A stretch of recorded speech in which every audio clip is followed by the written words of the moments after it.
Bonjour à tous, vous regardez Diaspora Black News. Aujourd'hui sur le plateau, je reçois Sven Stelemak. Donc c'est un invité qui est anglophone. Je vais lui poser des questions en français, mais il va nous répondre en anglais.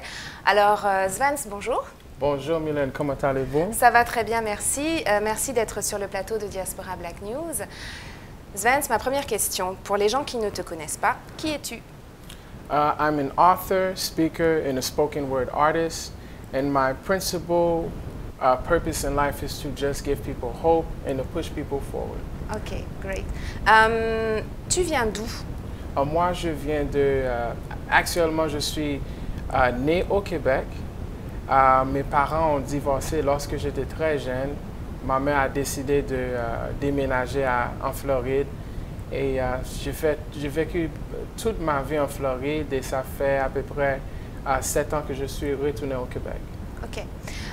Sven, si j'ai bien compris, j'ai lu un petit peu ta biographie. Je crois que tu es quelqu'un qui a eu un parcours particulièrement dur, et je dirais même ponctué de criminalité.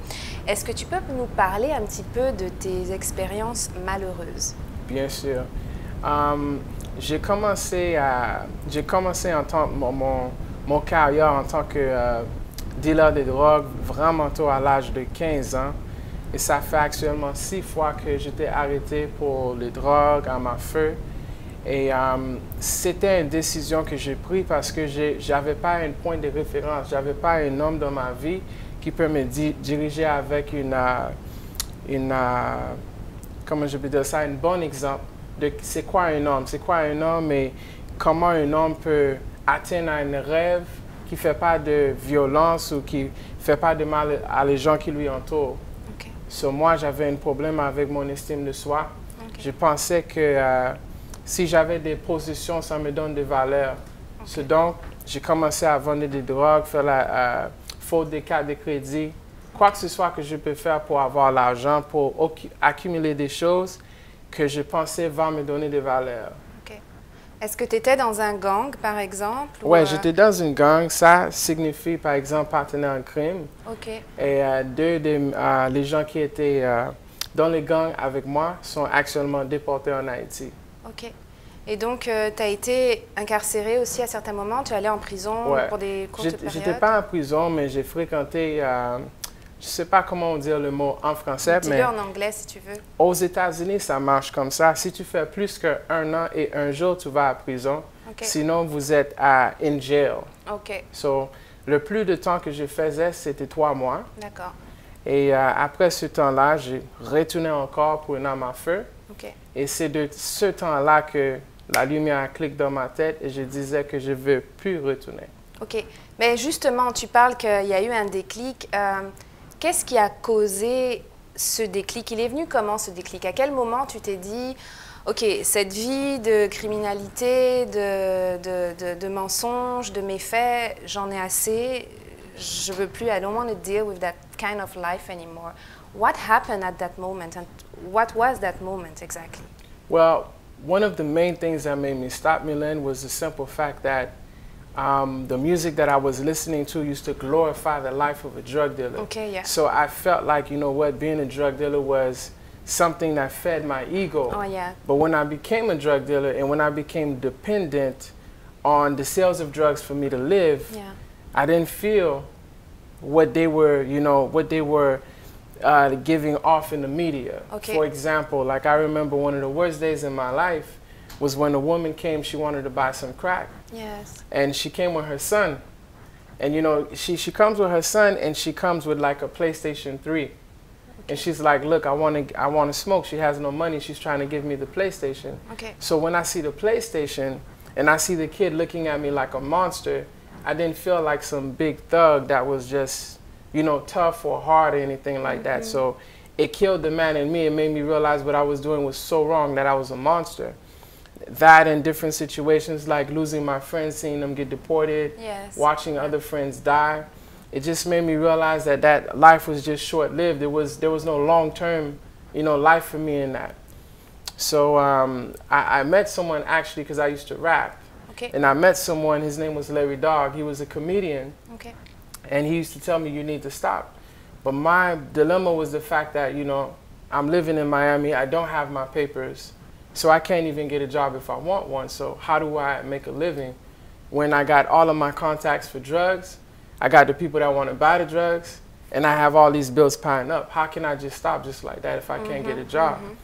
So, you know, I took that bold decision one day, and after I finished selling my stash and I had the money to buy more, I decided, no, today I'm not going to do that. And everybody around me thought I was crazy. They were like, man, what's wrong with you? You're off. Some even thought that I continued to sell drugs. Wow. But what I did is I took my money, I bought clothes, shoes, perfume, I started selling cars, anything that I could do just to make sure that I wasn't doing anything wrong. Ok, ok.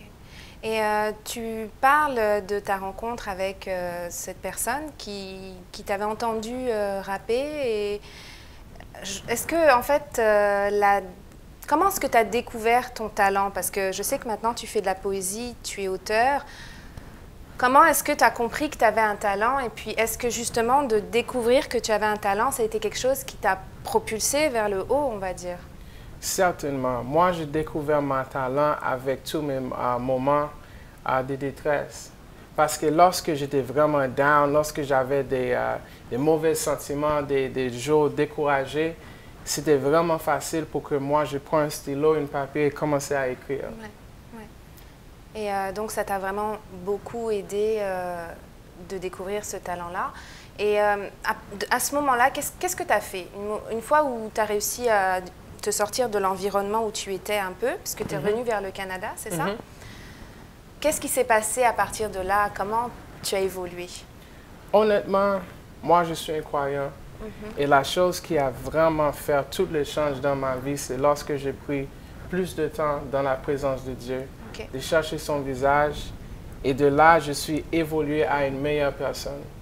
Et de plus en plus, j'ai lu beaucoup de livres qui parlent de réussite, comment trouver ton don, talent, comme un des livres qui sont vraiment signatifs à mon évolution, c'est un livre qui s'appelle Think and Grow Rich, Penser et devenir riche, qui est actuellement écrit par un chrétien, Napoleon Hill. Et c'est un livre pas nécessairement basé de comment accumuler l'argent, mais comment penser alors. Parce que c'était ça mon problème. J'ai pensé dans une façon court terme, toujours l'argent rapide. Yeah. Et donc, tu parlais de Napoleon Hill, qui a donc écrit ce livre, Think and Grow Rich.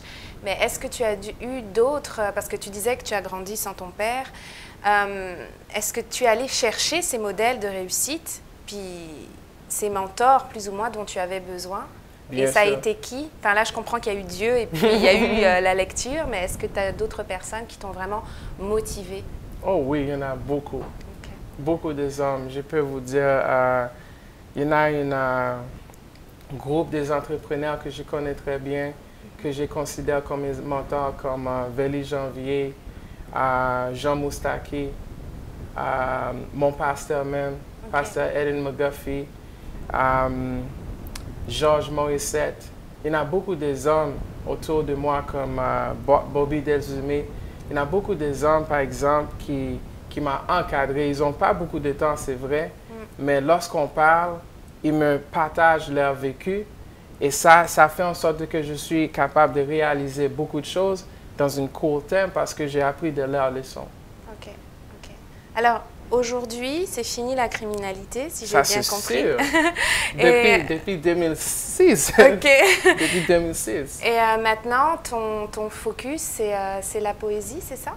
Actuellement, qu'est-ce que j'ai fait? J'ai pris mon don et je l'ai séparé en 3. Et mon don, c'est communication. So, qu'est-ce que je fais? Je focus sur des livres que je veux écrire. Je focus sur des ateliers que je fais dans les écoles. Et aussi, je focus sur la poésie. OK.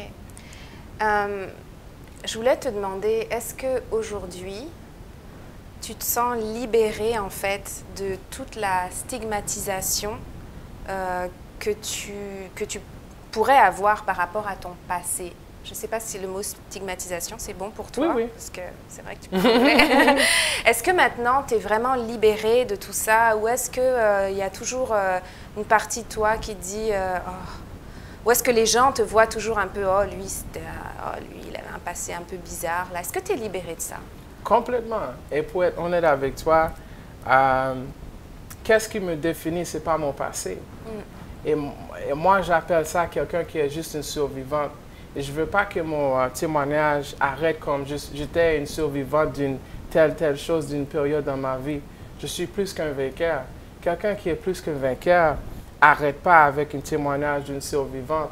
Je suis en train de vaincre d'autres aspects dans ma vie, dans ma ville, et d'avoir une influence positive. Est-ce pour toi, aider les gens, c'est devenu une mission? Oh oui, c'est même pas une mission, c'est moi. C'est en toi. Exactement. Ok. Et qu'est-ce que tu pourrais dire à peut-être des jeunes qui nous regardent et qui eux aussi sont dans une situation où ils sont peut-être coincés dans des choses pas belles du tout, où ils aimeraient s'en sortir? Qu'est-ce que tu pourrais leur donner comme conseil? Moi, j'aurais leur dire, je vous donne un défi. Regarde n'importe quel film d'une thug, une gangster, et dis-moi comment il finit son histoire.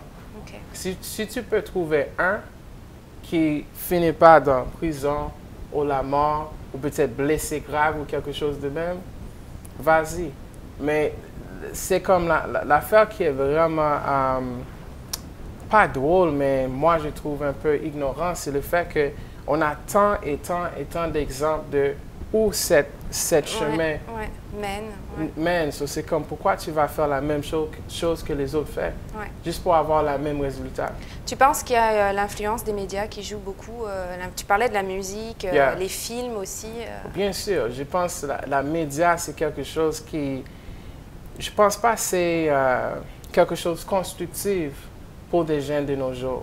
Et la chose que je trouve qui va de mal en pire, c'est que ma génération était une génération influencée par la télévision. Par contre, maintenant, les jeunes sont influencés par l'Internet. Et l'Internet n'a pas de frein pour arrêter. Il n'a pas nécessairement une façon pour filtrer les messages. Oui, bien sûr. Ouais. So, c'est comme ils sont influencés de n'importe quoi. OK. Ouais. Donc, tu as écrit un livre. Tu veux peut-être nous le présenter? OK, cool. So, ça, c'est Pen of a Ready Writer, inspiré par Psaume 45, verset 2. Okay.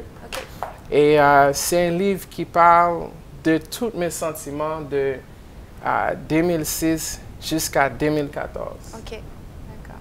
Et tu organises des concours de poésie ou de slam?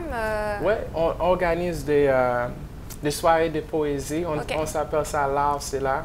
C'est actuellement pas nécessairement juste moi, c'est moi, Pasteur Georges Morissette, et aussi Maître Fabien Joseph. OK. Et n'importe qui peut se présenter et participer? Bien sûr, mais on a actuellement une troupe. Il faut que tu sois partie du troupe parce qu'on veut s'assurer que le message qui est véhiculé, c'est un message positif. OK. Svens, comment les gens font pour te contacter? Oh, c'est vraiment simple. Tu peux me contacter sur Facebook à Svens Telemac. Tu peux me rejoindre à book svens@svenstelemac.com. Tu peux juste aller à svenstelemac.com et tu vas trouver toutes les informations qu'il faut. Pour conclure, est-ce que c'est vraiment possible de passer donc de la criminalité à la poésie? Est-ce qu'on peut vraiment s'en sortir? Bien sûr, il faut juste changer la façon qu'on pense. Parce que la façon qu'on pense détermine le chemin qu'on mène. Depuis que tu peux changer la façon que tu penses, tout est possible. Tout est possible. What do you think about Diaspora Black News?